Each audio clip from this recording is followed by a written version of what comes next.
আমার খালা ছিলেন একজন অসাধারণ সুন্দরী নারী, বয়স ছিল তার ৩০-এর কাছাকাছি।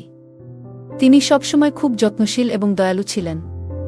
খালু প্রায়ই বিভিন্ন কাজে ব্যস্ত থাকতেন, যার ফলে খালা অনেক সময় একাই থাকতেন। সেই সময়গুলোতে খালা আমাকে প্রায়ই তার সাথে সময় কাটানোর জন্য ডাকতেন। আমি খুশি মনে তার কাছে যেতাম এবং আমরা একসাথে অনেক গল্প করে কাটাতাম। একদিন খালা আমাকে বাড়িতে আসার জন্য বললেন, আর আমি খুশি মনে তার আমন্ত্রণ গ্রহণ করে সেখানে গেলাম। আমি যখন খালার বাড়িতে পৌঁছালাম, তখন খালা বাথরুম থেকে বেরিয়ে আসছিলেন। তার গায়ে সাদা রঙের পোশাক ছিল এবং তা কিছুটা ভেজা ছিল। তাকে ওই অবস্থায় দেখে আমি একটু অবাক হয়ে গিয়েছিলাম। সত্যি বলতে খালা খুবই আকর্ষণীয় ছিলেন, তাকে দেখে মনে হতো না যে তিনি একজন বিবাহিত নারী। একদিন তিনি হেসে বললেন, চলো আজ থেকে আমরা আরও ভালো বন্ধু হই। অনেক দিন পর এমন আড্ডা দিয়ে এত মজা করলাম আর এত হাসলাম। আমি হেসে উত্তর দিলাম, তাহলে কি আগে আমি আপনার বন্ধু ছিলাম না? খালা হেসে বললেন, বন্ধু ছিলে, কিন্তু এতটা ঘনিষ্ঠভাবে না। আমি মজা করে বললাম, খালা গাল লাল করো না, আমি কিন্তু পালাচ্ছি। এ কথা বলেই আমি হাসতে হাসতে দৌড় দিলাম, আর খালাও মজা করে আমার পেছনে দৌড়ালেন।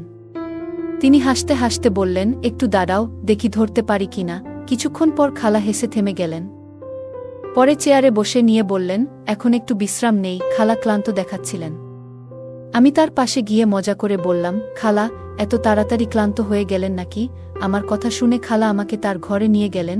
বন্ধুরা রেডি হয়ে যাও, আজকের গল্পটি অনেক স্পেশাল। আর দয়া করে গল্পগুলো ভালো লাগলে ভিডিওটি লাইক, শেয়ার এবং চ্যানেলটি সাবস্ক্রাইবই করো প্লিজ। আমার খালা দেখতে ছিল অসাধারণ সুন্দরী। বাইরে বের হলে সবাই তার দিকে চেয়ে থাকত। আমি যখন ছোট ছিলাম তখন থেকেই তিনি খালুর সাথে শহরে থাকতেন, তাই তাদের সাথে তেমন বেশি যোগাযোগ বা দেখা করা হতো না। সে সময় আমি খালুর বাড়িতে থাকার সিদ্ধান্ত নিয়েছিলাম, কারণ আমার মা বাবা বিদেশে ভ্রমণে যাচ্ছিলেন। আমার খালু যখন বাবার সঙ্গে দেখা করতে এসেছিলেন, তখন তিনি বলেছিলেন যে আমাকে তার বাড়িতে রেখে যেতে। বাবা প্রথমে রাজি হচ্ছিলেন না। বাবা প্রথমে না করতে চেয়েছিলেন, কারণ তিনি জানতেন যে আমি এখন বড় হয়েছি এবং নিজের যত্ন নিতে পারি। তবে খালুর অনেক বোঝানোর পর বাবা রাজি হয়ে গেলেন, আর এতে আমি খুব খুশি হলাম, কারণ আমারও ইচ্ছা ছিল খালুর বাড়িতে যাওয়ার। খালা প্রিয়ার বিয়ে হয়েছিল আমার খালুর সাথে প্রায় কয়েক বছর আগে। তখন আমি ছোট ছিলাম, কিন্তু খালাকে দেখে আমার খুব ভালো লাগত। তিনি শুধু সুন্দরী ছিলেন না, খুবই তরুণ এবং আকর্ষণীয় ছিলেন। খালু আর খালার জুটিকে সবাই একসঙ্গে মানানসি মনে করত, তবে তাদের তখনও কোনো সন্তান হয়নি। তারা অনেক ডাক্তার এবং কবিরাজের কাছেও গিয়েছিলেন, এমনকি বয়স্ক পীরদের কাছেও, কিন্তু তাও কোনো সমাধান পাননি। সবশেষে তারা তাদের ভাগ্য মেনে নিয়ে ধৈর্য ধরেছিলেন। খালু আর খালার মধ্যে অনেক ভালোবাসা ছিল, আর আমার মনে হয় খালু কখনোই খালার সঙ্গে কোনো মুহূর্ত অপচয় করেননি। বিয়ের পর খালার রূপ আরও বেশি ফুটে উঠেছিল, আগের থেকেও বেশি মোহনীয় হয়ে উঠেছিলেন। একদিন খালা যখন রান্নাঘরে খাবার তৈরি করছিলেন, আমি তখন টিভিতে কিছু দেখছিলাম। হঠাৎ খালা আমার পাশে এসে দাঁড়ালেন। খালা একদিন আমাকে জিজ্ঞেস করলেন, কুনাল আজ কলেজে গেলে না? তার এমনভাবে আমার নাম ধরে ডাকা আমাকে কিছুটা অপ্রস্তুত করল, কারণ আমার মনে অন্য চিন্তা ঘুরপাক খাচ্ছিল। আমি হালকা বিরক্তি নিয়ে বললাম, না খালা, পরীক্ষা শেষে আমাদের 2 মাসের ছুটি চলছে। খালা তখন আমার জন্য দুধের শরবত নিয়ে এসে টেবিলে রাখলেন। তাকে এভাবে নিচু হয়ে কাজ করতে দেখে আমি কিছুটা অবাক হলাম। মনে হচ্ছিল কিছু বোঝার আগেই পরিস্থিতি অস্বাভাবিক হয়ে উঠেছে। খালার বাড়িতে এসেছি মাত্র 2 দিন হলো, আর এর মধ্যেই মনটা কিছুটা অস্থির হয়ে গেল। রাতে খাবারের সময় খালু আমাকে ও খালাকে বললেন যে তিনি কিছুদিনের জন্য ব্যবসার কাজে বাইরে যাচ্ছেন। আগে যখন তিনি বাইরে কাজে যেতেন, তখন খালাকে সঙ্গে নিয়ে যেতেন, কিন্তু এবার আমি বাড়িতে থাকার কারণে তিনি একাই যাওয়ার সিদ্ধান্ত নিলেন। তাই তিনি আমাদের দুজনকে বাড়িতে রেখে চলে গেলেন। এরপর আমি খালার বিভিন্ন অভ্যাস লক্ষ্য করতে শুরু করলাম। আমি দেখলাম খালা বেশিরভাগ সময় কফি পছন্দ করেন। খালা যখন আমার সামনে বসেছিলেন, আমি হেসে বললাম, খালা আপনি দুধ চা কেন খান না? দুধ তো স্বাস্থ্যের জন্য খুবই ভালো। তখন খালা হেসে বললেন, আমার স্বাস্থ্যের কোনো সমস্যা নেই, তাই নিজেকে সক্রিয় রাখার জন্য আমি কফি পান করি। পরের দিন আমি আমার মোবাইলে গেম খেলছিলাম, হেডফোন লাগানো ছিল। খেয়ালই করিনি কখন খালা এসে আমার পাশে বসে আমার গেম খেলা দেখছিলেন। গেমের মধ্যে আমরা বন্ধুরা গেম খেলার সময় মজা করছিলাম এবং রসিকতা করছিলাম, যা হয়তো শালীনতার সীমা ছাড়িয়ে যাচ্ছিল। খালা আমার এসব কথা শুনে একটু অস্বস্তি অনুভব করলেন। তারপর তিনি আমার কাঁধে আলতো করে হাত রেখে তার উপস্থিতির জানান দিলেন। খালাকে নিজের পাশে বসে থাকতে দেখে আমি খুব লজ্জা পেলাম, বুঝতে পারলাম যে খালা আমাদের কথোপকথন শুনে ফেলেছেন। তখন খালা আর কিছু বললেন না। এরপর খালা তার ঘরে চলে গেলেন, আর আমার নিজের আচরণ নিয়ে খুবই খারাপ লাগল। সন্ধ্যায় আমি খালার ঘরে গিয়ে বললাম, খালা, আজ আমাকে 1 কাপ কফি বানিয়ে দাও। খালা মুচকি হেসে বললেন, কেন নয় আমার ছেলে, শুধু 2 মিনিট দাও, আমি একটু ফ্রেশ হয়ে নিচ্ছি, তারপর কফি বানিয়ে দিচ্ছি। তিনি উঠে ওয়াশরুমের দিকে চলে গেলেন, আর আমি টিভি লাউঞ্জে গিয়ে বসলাম। সেখানে একটি ফুলদানি ছিল, যার একটি ফুল আমার খুব ভালো লেগেছিল। আমি সেই ফুলটি তুলে নিলাম। ঠিক তখনই খালা আমাকে ডাকলেন। আমি উত্তর দিলাম যে আমি টিভি লাউঞ্জে বসে আছি। খালা হাতে একটি ট্রে নিয়ে টিভি লাউঞ্জে এলেন, যার মধ্যে ছিল 2টি কাপ কফি। খালা আমাকে 1টি কাপ কফি দিলেন, আর অন্যটি নিজে হাতে নিয়ে টেবিলে রাখলেন। আমি যেই ফুলটি হাতে ধরে রেখেছিলাম সেটি খালার চুলে লাগিয়ে দিলাম। খালা হেসে উঠলেন এবং বললেন, ধন্যবাদ আমার ছেলে। এই কথা শুনে আমি একটু হতাশ হলাম। আমি খালার দিকে তাকিয়ে বললাম, খালা, আপনি কি সারাদিন ঘরে থেকে একঘেয়েমি অনুভব করেন না? বাইরে ঘুরতে যাওয়ার ইচ্ছা হয় না?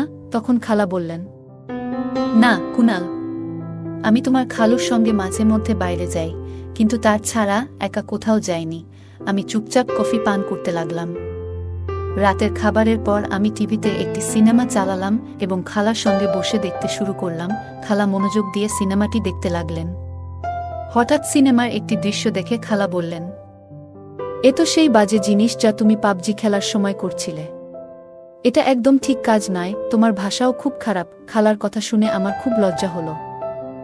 তারপর খালা আমাকে বললেন, আমি তোমার মায়ের সঙ্গে কথা বলবো, যাতে তিনি তোমার উপর একটু নজর রাখেন।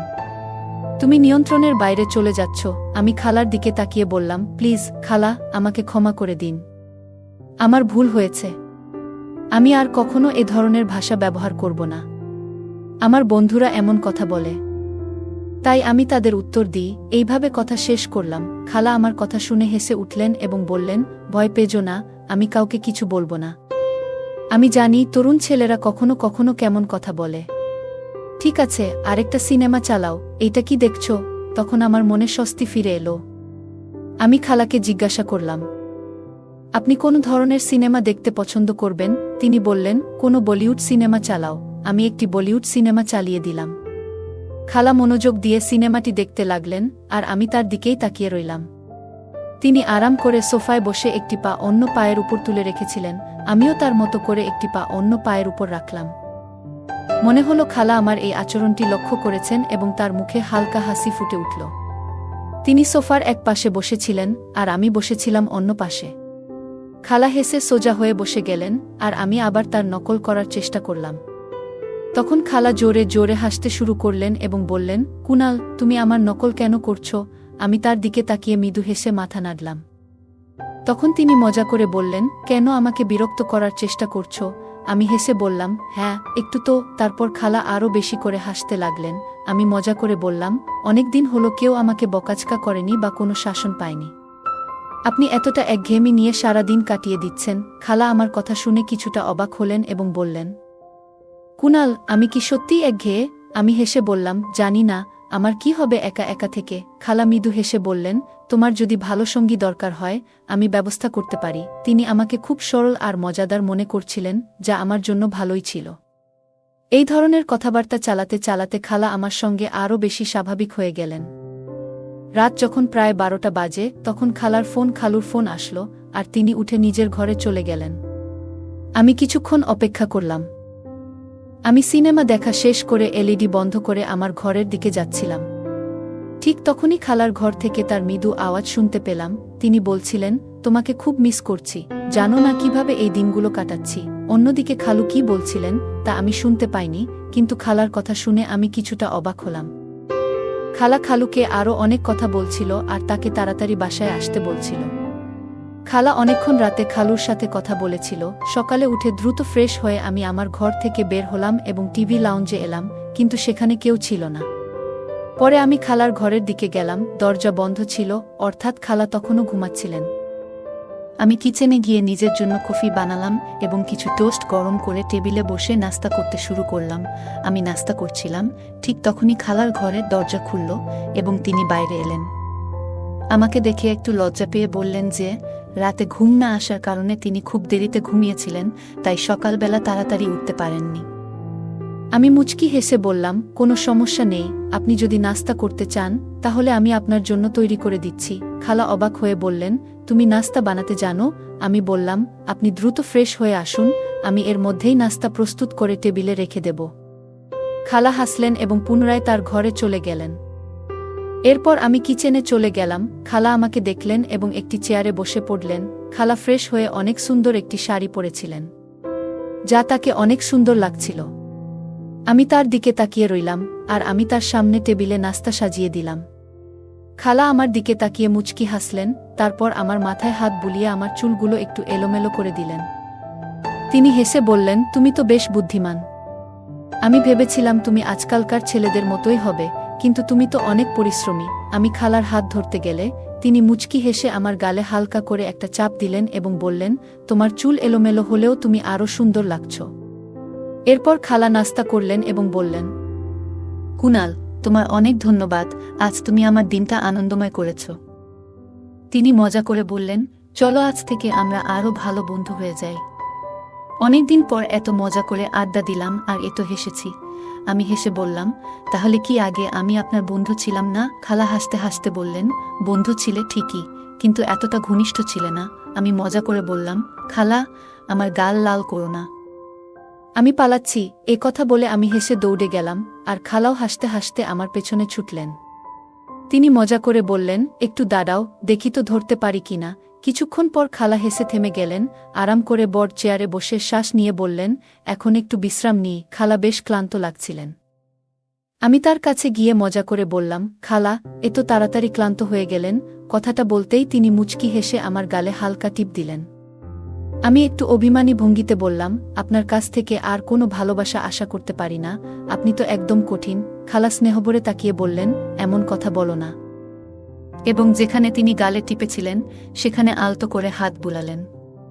তারপর হঠাৎ হেসে বললেন, আমি একটু পোশাক পরিবর্তন করে আসি। কিছুক্ষণ পর তিনি বাথরুম থেকে লাল রঙের একটি পোশাক পরে বের হয়ে এলেন। তাকে দেখে আমি বিস্ময়ে স্তব্ধ হয়ে গেলাম। তিনি অসাধারণ লাগছিলেন। সোজা আমার দিকে এগিয়ে এসে বললেন, চলো আজ আমরা বাইরে ঘুরতে যাব। আমি চমকে গিয়ে বললাম, কি? আপনি তো বলেছিলেন যে আপনি খালুর সাথে ছাড়া বাইরে যান না, তবে আজ কিভাবে? তিনি মুচকি হেসে বললেন, আমাদের বন্ধুত্ব এখন অনেক গভীর হয়ে গেছে। আমি তোমার সাথে বাইরে যাচ্ছি কারণ আমার কিছু কেনাকাটা করতে হবে আর আমরা ঘুরেও আসতে পারি।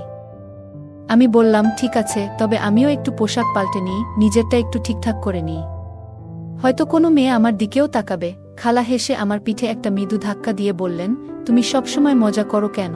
আমি হেসে বললাম, কি নিয়ে এত রাগ করছেন? খালা মুচকি হেসে বললেন, তোমার এসব কাণ্ডকারখানা নিয়ে। আমি মজা করে বললাম, আরে জীবনে একটু মজা না থাকলে তো জীবনটাই মাটি।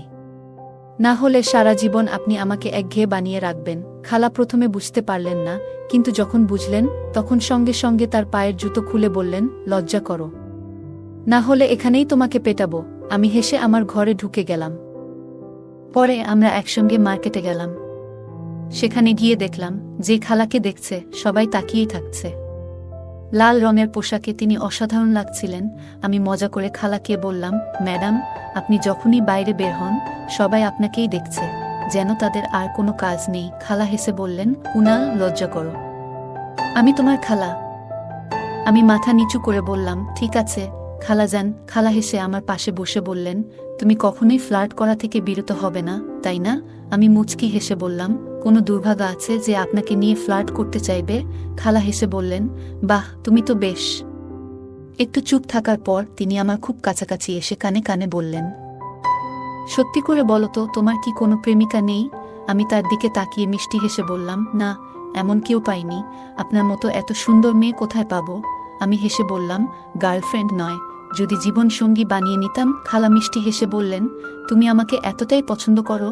আমি বিনয়ের সাথে মাথা নিচু করে বললাম, হ্যাঁ, আপনি আমার কাছে সবচেয়ে প্রিয়। খালা হেসে বললেন, তুমি কখনোই মজা করা থেকে বিরত হবে না, তাই না? আমাদের মধ্যে এমন হাসি ঠাট্টা চলতেই থাকলো। সকালে খালা বললেন, কুনাল, দুধ শেষ হয়ে গেছে, একটু নিয়ে এসো। আমি সম্মতি দিয়ে মার্কেটের দিকে রওনা হলাম। ফিরে এসে ফ্রিজে দুধ রেখে খালাকে জানাতে তার ঘরে গেলাম। কিন্তু দরজার সামনে দাঁড়িয়ে আমি কিছুটা বিস্মিত হয়ে গেলাম। খালা স্নান শেষে তাড়াহুড়ো করে তোয়ালে জড়িয়ে বেরিয়েছেন। সেই মুহূর্তে আমার মনে অস্বস্তি তৈরি হলো এবং আমি দ্রুত নিজের ঘরের দিকে ফিরে যাচ্ছিলাম। ঠিক তখনই খালা পিছন থেকে ডাক দিলেন, তুমি কি দুধ নিয়ে এসেছ? আমি ভীষণ লজ্জিত ছিলাম। কিছু বলতে পারছিলাম না, শুধু মাথা নাড়লাম। খালা আস্তে আস্তে আমার দিকে এগিয়ে এলেন। আমি মাথা নিচু করেছিলাম, আর হঠাৎ খালা স্নেহভরে আমার মুখে হাত রেখে বললেন, সব ঠিক আছে তো? তিনি জিজ্ঞেস করলেন, কি হয়েছে? কেন এভাবে চুপ করে আছো? আমি তার চোখের দিকে তাকিয়ে বললাম, কিছু না খালা। খালা আমার চোখের দিকে গভীরভাবে তাকিয়ে মুচকি হেসে বললেন, কুনাল, সত্যি বলো তো, আমাকে তোমার কেমন লাগে? আমি মাথা নাড়লাম এবং আবার মাথা নিচু করে বললাম, খালা, আপনি যদি ভাবেন যে আমি এই কারণে আপনার প্রতি আকৃষ্ট হচ্ছি, তাহলে আপনি ভুল ভাবছেন। আপনার সৌন্দর্য অবশ্যই অসাধারণ, কিন্তু সৌন্দর্যই সব কিছু নয়। খালা গভীরভাবে নিঃশ্বাস নিলেন এবং আমাকে এমনভাবে দেখলেন যেন আমি কোনো পাগল। আমি আবার মাথা তুললাম এবং বললাম, আমি কখনো চাই না যে আপনি সাময়িকভাবে আমাকে গ্রহণ করুন আর তারপর সারা জীবন আমাকে আপনার কাছ থেকে দূরে রাখুন। খালার জন্য এই মুহূর্তটা খুবই সংবেদনশীল ছিল। তিনি ধীরে ধীরে বিছানায় বসে পড়লেন এবং মৃদু গলায় বললেন, খালা আমাকে বললেন, এসো, এখানে এসে বসো। আমি ধীরে ধীরে তার পাশে গিয়ে বসলাম। তিনি আমার হাত ধরে নিজের হাতে রেখে মৃদু গলায় বললেন, কুনাল, জীবনে যা পাও তার জন্য কৃতজ্ঞ হওয়া উচিত। খালার মনের ভেতর তখন কি চলছিল সেটা আমি বুঝতে পারছিলাম না। আমি অস্বস্তি বোধ করে হাত সরিয়ে ধীরে ধীরে নিজের ঘরে চলে এলাম। এমন পরিস্থিতি থেকে সরে আসাটাই বুদ্ধিমানের কাজ মনে হলো। কিছুক্ষণ পর বাইরে এসে আমি বুঝতে পারলাম খালার ঘর থেকে কান্নার শব্দ আসছে। আমি দরজার কাছে গিয়ে জিজ্ঞেস করলাম, খালা, আপনি কি ঠিক আছেন? কোন উত্তর এলো না, কিন্তু কান্নার শব্দ বন্ধ হয়ে গেল। আমি আবার জিজ্ঞেস করলাম, খালা, কেন কাঁদছেন? কি হয়েছে? ভেতর থেকে খালা উত্তর দিলেন, কুনাল, আমি একটু একা থাকতে চাই। দয়া করে তুমি নিজের ঘরে চলে যাও। আমি উদ্বিগ্ন হয়ে বললাম, আপনি তো ঠিক আছেন, তাই না? তিনি বললেন, হ্যাঁ, আমি ঠিক আছি। আমি কিছু বুঝে উঠতে পারছিলাম না কি করা উচিত।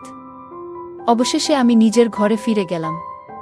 কিছুক্ষণ পর খালা নিজেকে গুছিয়ে বেরিয়ে এলেন এবং আমার কাছে এসে ক্ষমা চাইলেন। সেদিনের পর থেকে আমি খালার প্রতি বিশেষ যত্নশীল হয়ে উঠলাম, কারণ তিনি ভীষণ একাকিত্বে ভুগছিলেন। আমি খালুকে ফোন করে দ্রুত বাড়ি ফিরে আসতে বললাম, কারণ খালা ছিলেন একজন তরুণ এবং সুন্দরী নারী, যিনি তীব্র একাকিত্বের শিকার হয়েছিলেন। খালা তার একাকিত্ব কাটানোর জন্য খুবই আকুল হয়ে উঠেছিলেন, তবে সৌভাগ্যের বিষয়, আমাদের মধ্যে এমন কোনো সম্পর্ক গড়ে ওঠেনি যা ভুল পথে যেত। আরও কয়েকদিন আমি খালার বাড়িতে কাটালাম। এরপর আমার মা-বাবা বিদেশ থেকে ফিরে এলেন এবং আমি নিজ বাড়িতে ফিরে গেলাম। এই ঘটনার মাধ্যমে আমি একটি গুরুত্বপূর্ণ শিক্ষা পেলাম, কখনো কোনো নারীকে একা বাড়িতে রেখে যাওয়া উচিত নয়। কারণ মানুষ ভুল পথে সহজেই বিপদগামী হতে পারে এবং ভুল সিদ্ধান্ত নিতে পারে। এছাড়া কোনো অনাত্মীয় পুরুষের উচিত নয় কোনো অনাত্মীয় নারীর সঙ্গে একা থাকা, কারণ এতে এমন ভুল হতে পারে যা সবার জীবনে বড় বিপদ ডেকে আনতে পারে। গল্পটা কেমন লাগলো জানাতে ভুলবে না। আরও মজার মজার রোমান্টিক গল্প শুনতে চাইলে ভিডিওটি লাইক, শেয়ার এবং চ্যানেলটি সাবস্ক্রাইব করতে এবং বেল আইকনটি ক্লিক করতে ভুলবে না। ধন্যবাদ।